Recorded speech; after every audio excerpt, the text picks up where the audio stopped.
네, 미래의 내신 대비 문학 광장 작품 설명 들어가겠습니다. 자, 광장은요, 작품의 내용이 좀 어렵기 때문에 작품의 줄거리를 중심으로 먼저 설명하고, 그 다음에 작품의 상징적인 의미, 그 다음에 여러 가지 이론들을 같이 정리하겠습니다. 자, 일단 시대적인 배경은 해방 직후고요. 그러니까 1945년 배경으로 하고 있다고 생각하시면 됩니다. 그때부터 한국 전쟁 시기까지 다루고 있습니다. 주인공은 이명준이라는 학생이고요. 아버지가 월북하고 나서 그러니까 북으로 넘어갔습니다. 그 일제강점기 때에 독립운동 활동을 하시다가 이제 해방이 되고 나서 분단이 되니까 월북으로 넘어갔어요. 어머니가 돌아가신 뒤 아버지의 친구 집에서 자랍니다. 철학과 3학년 대학생이고요. 명주는 개인적인 밀실만을 치장하는 남한 사회에 대해서 비판적인 시각을 가지고 있는 인물이었습니다. 개인적인 밀실만을 치장한다라는 의미는 남한에서는 개인의 안락한 삶을 중시하는 사람들이 많이 있지만 사회적인 어떤 문제 이런 것들은 외면당하는 그런 시대였습니다. 그는 월북한 아버지 때문에 이유 없이 경찰서에 끌려가서 조사를 받게 되는데 이로 인해 남한에 대한 회의적인 생각이 더욱 강해집니다. 경찰서에 끌려가서 되게 강압적으로 고문받는 것과 비슷한 그런 상황을 맞이하는데요. 조사가 끝나고 경찰서를 나올 때 이렇게 피투성이가 된 상태로 나와요. 그런데 그때 사람들이 그 모습을 그냥 무심하게 지나쳐가는 걸 보면서 이렇게 공권력이 폭력적인 것에 대해 사람들이 어떤 경각심이 전혀 없구나. 자, 이런 거에 대해서 굉장히 회의적인 생각을 갖게 됩니다. 애인인 윤혜의 집을 방문해서 서름을 달래지만 불운 인물로 낙인 찍혔다라는 괴로움을 이기지 못하고 윤혜를 남겨둔 채 월북합니다. 월북하기 전에 윤혜에게 사랑을 고백하고 또 사랑을 갈구하지만 윤혜가 그런 명준을 외면합니다. 그러나 북한 역시 명준이 원하던 것은 아니었는데요. 이상적인 혁명가로 생각했던 아버지는 젊은 여인과 재혼해서 부르주아 생활을 하고 있었어요. 그러니까 북한에서 마치 남한 사람들처럼 개인의 안락한 삶을 추구하면서 살아가고 있어요. 그런데 북한 사회는 사회주의 제도의 공식적인 명령과 복종만 있는 공허한 광장 같은 곳이었습니다. 아버지의 도움으로 노동신문 기자가 되지만 부르주아적이라는 비판을 받고 모든 것에 회의를 느껴 공사장 인부로 자원합니다. 공사 중에 다쳐 병원에 입원하게 되는데 이때 위문을 온 국립발레단에 속해 있는 은혜와 사랑에 빠집니다. 그러나 은혜는 명준이 반대하는 상황에서도 예술제가 열리는 러시아로 떠납니다. 은혜는 굉장히 체제의 수능적인 인물이었고요. 수능을 넘어서서 굉장히 그 체제에 대한 충심이 강한 인물이었습니다. 6.25 전쟁이 일어나자 명주는 군대에 자원하고 북한군 장교로 부산까지 내려온 그는 낙동강 전선에서 은혜를 다시 만납니다. 명준에게 용서를 빌기 위해 간호병으로 참전한 은혜를 보며 명준은 다시금 사랑을 느낍니다. 그러나 낙동강 전투의 패배로 은혜가 죽게 되고 명준은 포로가 됩니다. 여기서 은혜가 죽을 당시에 임신한 상태였어요. 명준은 거제도 포로 수용소를 거쳐서 판문점의 포로 송환위원회에 서게 됩니다. 자, 일단 위에서 명준의 시각에서 남한 사회는 개인적인 밀실만으로 이루어진 사회였고 북한 사회는요, 공식적인 명령과 복종만 있는 공허한 광장 같은 곳이었습니다. 그래서 광장과 밀실이 대비를 이루면서 남과 북에 모두 회의적인 생각을 가지고 있었던 인물인 이명준이 전쟁 중에 포로가 되고 판문점에서 포로 송환위원회는 남과 북, 그 다음에 그 연합군이 참전한 그 연합군과 다 같이 포로를 서로 교환하는 그런 자리라고 생각하시면 됩니다. 그래서 이명준에게 북한에서는 넌 당연히 조국의 이 인민이기 때문에 북한으로 돌아와라 라고 설득을 하고, 남한에서는 남한으로 온다면 너에게 좋은 걸 보장해 주겠다 라고 이제 회유하는 그런 장면으로 넘어갑니다. 자, 일단 이명준이요, 방 안으로 들어갑니다. 자, 방 안의 생김새는 통로보다 조금 높은 곳에 설득자들이 앉아있고, 포로는 왼쪽에서 들어와서 오른쪽으로 나가게 되어 있습니다. 자, 설득자들 중에 4사람의 공산군 장교와 인민복을 입은 중공 대표, 그러니까 중화인민공화국 중국 대표죠, 1사람, 이렇게 5명이 앉아 있어요. 그들 앞에 가서 걸음을 멈추고 앞에 앉은 장교가 부드럽게 웃으면서 말합니다. 동무, 앉으시오. 명준은 움직이지 않았습니다. 동무, 어느 쪽으로 가겠소? 자, 남한인지 북한인지 결정하라는 얘기예요. 그랬더니 이명준이 중립국이라고 얘기합니다. 남한도 아니고 북한도 아닌 곳으로 가겠다. 서로 쳐다봅니다. 의아하다는 반응이죠. 앉으라고 하던 장교가 윗몸에 테이블 위로 바짝 내밀면서 말해요. 중립국도 마찬가지로 자본주의의 나라요. 마찬가지라는 건 남한과 마찬가지로 자본주의의 나라다라는 얘기입니다. 이때는 이념의 대립이 치열했던 때였고, 한국 정쟁은 표면적으로는 이념 간의 대립이었으니까 남한의 자본주의와 그 다음에 북한의 사회주의의 대립이었죠. 굶주림과 범죄가 오글대는 낯선 곳에 가서 어쩌자는 것이요. 자, 자본주의 나라의 부정적인 측면을 이야기합니다. 그래도 중립국이라고 단호하게 말하죠. 다시 한번 생각하시오. 돌이킬 수 없는 중단 결정이란 말이요. 자랑스러운 권리를 왜 포기하겠다는 거요. 자랑스러운 권리라는 것은 북한을 선택할 수 있는 자랑스러운 권리라는 의미겠죠.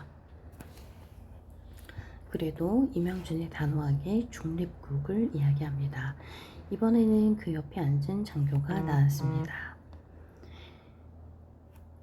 동무, 지금 인민공화국에서는, 그러니까 북한에서는 참전용사들을 위한 연금 법령을 냈소. 전쟁에 참전한 사람들을 위해 연금을 주겠다는 법을 만들었다. 동무는 누구보다 먼저 일터를 가지게 될 것이고 인문의 영웅으로 존경을 받을 것이다. 전체 인민은 동무가 돌아오길 기다리고 있다. 고향의 추목도 동무의 개선을 반길 거요 라고 이야기합니다. 그러니까 북측 장교가 이명준을 설득하기 위해서 이야기하는 북한을 선택했을 때 누릴 수 있는 권리에 대한 이야기죠. 연금도 받을 수 있고 일터도 갖게 될 거고 영웅으로 존경도 받게 될 거고 고향에 대한 어떤 그리움, 이런 것들도 네가 다 고향으로 돌아오면 편안하게 지낼 수 있을 거다 라는 의미가 되겠죠. 그래도 중립국이라고 이야기하자 처음에 말하던 장교가 다시 입을 열었습니다. 동무의 심정도 잘 알겠소. 오랜 포로 생활에 제국주의자들의 관사한 꼬임수에 유혹을 받지 않을 수 없었다는 것도 용서할 수 있소. 그러니까 제국주의자 남한과 연합군, 유엔연합군을 이야기하는 거고요. 그런 염려는 하지 마시오. 공화국은 동무의 하찮은 잘못을 탓하기보다 동무가 조국과 인민에게 바친 충성을 더 높이 평가하오. 일체의 보복행위가 없을 것을 약속하오. 동무는 하고 말이 아직 끝나지 않았는데 중립국이라고 얘기합니다. 자, 이미 이 북쪽 장교와 그 다음에 요 사람들은 이명준이 중립국을 선택하는 이유가 보복행위 때문일 거라고 생각을 하는 거죠. 이게 이명준이 중립국을 선택하는 이유일 거라고 생각을 합니다. 라고 짐작합니다. 그러나 이명준은 단호하게 그게 아니다라는 얘기겠죠. 말이 끝나지도 않았는데 중공 대표가 날카롭게 중국어로 뭐라고 했겠죠. 설득하던 종교가 증오에 찬 눈초리로 명준을 돌아보면서 좋아. 눈길을 방금 도어를 열고 들어서는 다음 포로에게 옮겨버렸습니다. 그래서 이제 이 좋아의 의미는 이명준을 설득하는 것을 포기하는 거죠. 자, 여기부터는요, 조심하셔야 되는데요. 실제로 일어나는 장면이 아니고 이명준의 상상입니다. 그러니까 지금 아까부터 설득자들에게 간단한 한마디, 중립국이란 한마디만 되풀이하면서 지금 다른 천막에서, 그러니까 남한과 유엔 측에서 누군가를 설득하고 있는 그곳에서 동시에 진행되고 있을 광경을 그려보고 있었습니다. 그러니까 상상해 보는 겁니다. 그리고 그 자리에 자기를 세워보고 있어요. 내가 그곳에 있다면 아마 이렇게 이야기하겠지라고 상상하는 겁니다. 남한에서도 살아본 경험이 있는 이명준이기 때문에 충분히 상상이 가능하겠죠. 자, 지금은 남측의 설득자들이 모여있는 방안입니다. 이렇게 이명준이 상상해 봅니다. 자, 자네는 어디 출신인가? 라고 묻겠죠. 대답을 안 합니다. 서울이군. 설득자는 앞에 놓인 서류를 뒤적이면서 중립국이라지만 막연한 얘기요. 자, 중립국에 가겠다라는 예, 서류를 보고 이야기하는 거겠죠. 제 나라보다 나은 데가 어디 있겠어요. 외국에 가본 사람들이 한결같이 하는 얘기지만 밖에 나가봐야 조국이 소중하다는 걸 안다고 하잖아요. 당신이 지금 가슴에 품은 울분도 나는 압니다. 대한민국이 과도기적인 여러 가지 모순을 가지고 있다는 걸 누가 부인하겠습니까? 대한민국엔 자유가 있습니다. 인간은 무엇보다 자유가 소중한 것입니다. 당신은 북한 생활과 포로 생활을 통해 이중으로 그것을 느꼈을 겁니다. 인간은 하고 이야기하자. 또 말을 끊고 중립국이라고 단호하게 이야기하겠다라는 거겠죠. 남한에서 설득하는 논리는 일단은 조국이 소중하다라는 이 조국애, 그 다음에 남한에 대한 울분 있는 거 알아요. 하지만 그것은 과도기적인 것입니다. 언젠가는 해결될 문제들이에요. 그리고 무엇보다 자유가 있다는 게 중요합니다. 라고 이야기할 거다. 강요하는 것은 아닙니다. 내 나라 내 민족의 한 사람이 타향말리 이국 땅에 가겠다고 나서니 동족으로 어찌 한마디 청구되는 이야기를 안 할 수 있겠습니까? 우리는 이곳에 남한 2천만 동포의 부탁을 받고 온 것입니다. 한 사람이라도 더 건져서 조국의 품으로 데려오라는 중립국. 당신은 고등교육까지 받은 지식인입니다. 조국은 지금 당신을 요구하고 있습니다. 당신은 위기에 처한 조국을 버리고 떠나버리렵니까? 중립국. 자, 조국의 어떤 부름이라고 하는 것까지 설득의 논리가 되죠. 지식인일수록 불만이 많은 법이죠. 그렇다고 해서 제 몸을, 즉 조국을 없애버릴 수 있겠습니까? 종기가 났다고 말이에요. 자, 조국을 버릴 순 없어요. 조국에 어떤 사소한 문제가 있다고 하더라도 당신 한 사람을 잃는 것은 무식한 사람 10사람을 잃는 것보다 더 큰 민족의 손실입니다. 당신은 아직 젊습니다. 우리 사회에는 할 일이 태산 같습니다. 나는 당신보다 약간 나이가 더 먹었다는 의미에서 친구로서 충고하고 싶습니다. 조국의 품으로 돌아와 재건하는 일꾼이 되주십시오. 낯선 땅에 가서 고생하느니 그쪽으로도 당신 개인으로서도 행복한 일이라는 걸 믿어 의심치 않습니다. 당신을 처음 보았을 때 대단히 인상이 마음에 들었습니다. 어떻게 생각하지 마십시오. 동생처럼 여겼다는 말입니다. 남한에 오는 경우에 개인적인 조력을 제공할 용의가 있습니다. 어떻습니까? 자, 그러니까 당신이 얼마나 민족의 큰 일꾼인지, 그 다음에 내가 친구로서 인간적인 어떤 호감을 가지고 이야기를 하자면 참 당신이 마음에 드니 개인적인 조력을 제공하겠습니다. 라고 얘기해요. 명준이 고개를 쳐들고 반듯하게 된 천막 천장을 올려다본다. 한층 가락을 낮춘 목소리로 혼잣말을 외듯이 말할 것이다. 상상이기 때문이죠. 중립국. 손에 들었던 연필 꼭지로 테이블을 툭 치면서 곁에 앉은 미우를 돌아볼 것이다. 어깨를 추스리며 눈을 찡긋하고 웃겠지. 뭐 아쉽지만 할 수 없지 라는 태도, 북측의 어떤 그 분노가 느껴지는 태도하고는 조금 다르죠. 중립국이라는 대답을 하고 문을 나와서는 마침내 재채기를 참았던 사람처럼 벌떡 젖히면서 웃음을 터뜨렸습니다. 눈물이 번지고 침에 걸려 캑캑거리면서도 웃음은 멈추지 않았어요. 이것은 기쁨의 어떤 행동은 아니고요. 조국인 남한에도, 조국인 북한에도 갈 수 없게 된 현실과 어떤 처지, 이거에 대한 자조적인 느낌이 조금 더 강하죠. 지금 이명주는 자신이 남한도 북한도 갈 수 없는 상황이라는 거에 대해서 굉장히 좀 어이없는 그런 일이죠. 근데 그게 이유를 들여다보면 자, 이런 겁니다. 남한이나 북한이 주장하는 이념, 사회주의든 뭐 민주주의든 마찬가지입니다. 그런 이념들은 굉장히 이상적인 거예요. 이념으로서, 이념 그 자체로서는 문제가 없어요. 그런데 그것을 행하고 그곳에서 살아가는 것들은 사람들이죠. 사람들이 실제로 그런 이념을 있는 그대로 구현하지 못하는 게 문제가 됩니다. 그래서 이렇게 표현해요. 준다고 바다를 마실 수는 없는 일. 사람이 마시기는 그저 한 사발의 물. 그러니까 아무리 이상적인 이념이 있어도 사람들이 실제로 구현할 수 있는 것은 한 사발의 물 정도에 불과하다.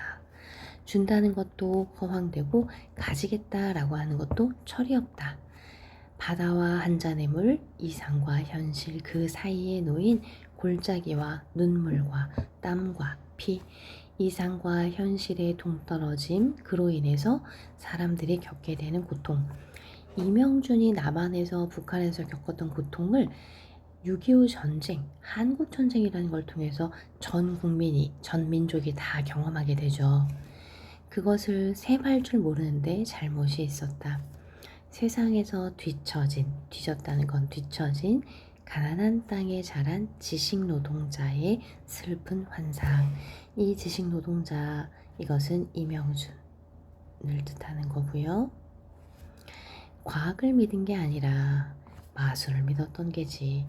바다를 한 잔의 영생수로 바꿔준다는 남한과 북한의 권력자들을 믿고 그들은 뻔히 알면서 권력이라는 약을 팔려고 말로 속인 꾀임을 어리석게도 신비한 술잔을 찾아 나섰다가 낌새를 차리고 항구를 돌아보자 그들은 항구를 차지하고 움직이지 않고 있었다. 참을, 진실을 알고 돌아온 바다의 난파자들은 자, 진실을 알고 현실에 지친 사람들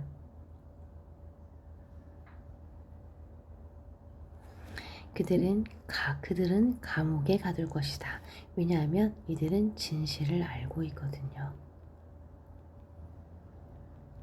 진실을 알고 있는 현실에 지친 사람들을 감옥에 가둘 겁니다. 못된 균을 옮기지 않기 위해서. 못된 균이라고 하는 것은 진실을 뜻하고요. 여기서는 반어적 표현으로 보셔도 됩니다. 역사는 소걸음으로 움직인다. 천천히 느리게. 사람의 커다란 모순과 업에 비기면 아무 자국도 못 낸 것이나 마찬가지다. 사람들의 어떤 잘못에 비하면 역사의 움직임은 너무 느려요. 당대까지 사람이 만들어낸 물질 생산의 수확을 고르게 나누는 것만이 모든 시대에 두루 맞는 가능한 일이다. 마찬가지 아닌가? 벌써 아득한 옛날부터 사람 동네가 알아낸 슬기, 사람이라는 조건에서 비롯한 슬픔, 기쁨을 고루 나누는 것, 그래봐야 사람의 조건이 아직 풀어나가기 어려움의 크기에 비하면 아무것도 아니다. 이뤄놓은 곳에 눈을 돌리지 않고 이뤄야 할 것에 눈을 돌리면 그 자리에서 그는 삶의 힘을 잃는다. 사람이 풀어야 할 일을 한눈에 보여주는 것, 그것이 죽음이다. 자, 조금 어렵게 느껴지는데 쉽게 한번 정리를 해봅시다. 지금 전지적 작가 시점입니다. 항상 조심하셔야 돼요. 1인칭 주인공 시점이 아니에요. 전지적 작가 시점이지만 이명준의 시각에서 보고 있습니다. 철저하게. 지금 이명준이 인간의 역사를 성찰하고 있어요. 자, 인간의 역사, 인간이 꿈꿔왔던 이상 중에서 그나마 현실적으로 이루게 가능한 것은 생산의 수확을 고르게 나누는 것, 그 다음에 사람들 간의 슬기, 슬픔, 기쁨을 나누는 것. 자, 이런 것들이 우리가 할 수 있는 일들의 최소한의 것 아닌가. 뭐 대단히 사회주의니 그 다음에 뭐 민주주의니 하는 것들이 내세우는 그런 자유, 평등 이런 어려운 말보다 이런 것들이 훨씬 더 현실적이지 않을까. 그리고 그동안 사람들이 이루어 놓은 것에는 눈을 돌리지 않고 이루어야 할 것에만 눈을 돌리면, 즉 의무만을 생각하면 사람이 살아갈 힘을 잃어요. 사람이 풀어야 할 일을 한눈에 보여주는 것이 바로 죽음인데, 은혜가 죽음을 당했을 때 이명수는 마지막 돛대가 부러졌습니다. 즉 삶에 있어서 이명순이 꿈꾸어야 할 희망이나 의지를 다 잃게 되었다라는 의미입니다. 이제 이루어 놓은 것에 눈을 돌리면서 살 수 있는 힘이 남아있지 않다. 팔자소관으로 빨리 늙는 사람도 있는 법이다. 자, 이명주는 자신이 빨리 늙어버렸다고 생각하고요. 그것을 운명이라고 생각합니다. 사람마다 다르게 마련된 몸의 길, 마음의 길, 무리의 길, 대일 언덕 없는 난파구 역시 명준이죠. 항구를 잊어버리기로 하고 물결 따라 나선다. 환상의 술에 취해보지 못한 섬에 닿기를 바라며, 환상의 술 이것은 이데올로기, 이념이에요. 무슨 주의 이런 것들이 자리 잡은 적이 없는 곳에 닿기를 바라면서, 무서운 것을 너무 빨리 본 탓으로 지쳐 빠진 몸이 자연의 수명을 다하기를 기다리며 쉬기 위해 그렇게 해서 결정한 중립국 행위였습니다. 석방tem포로 30명과 함께 중립국인 인도로 가게 되는데요. 인도행 선박인 타고로에 탄 그는 단순 노동을 하며 살리라 마음먹고 새로운 삶을 꿈꾸지만 갈매기 2마리를 은혜와 자신의 딸이라고 생각하다가 결국은 투신자살을 하면서 끝납니다. 자, 일단은 구체적인 줄거리 여기까지 확인하고요. 그 다음에 작품에 대한 이해는 따로 설명하겠습니다.